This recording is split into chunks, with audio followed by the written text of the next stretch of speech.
Hi, and welcome to Cloth in Production, Simulating Efficiently.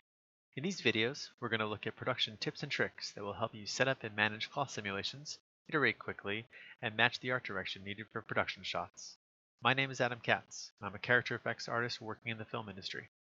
We're going to start off looking at what makes good input for simulations, both in cloth and collision objects, how to work with less than perfect geometry, and how to turn that into something that will help get you good results in your simulations.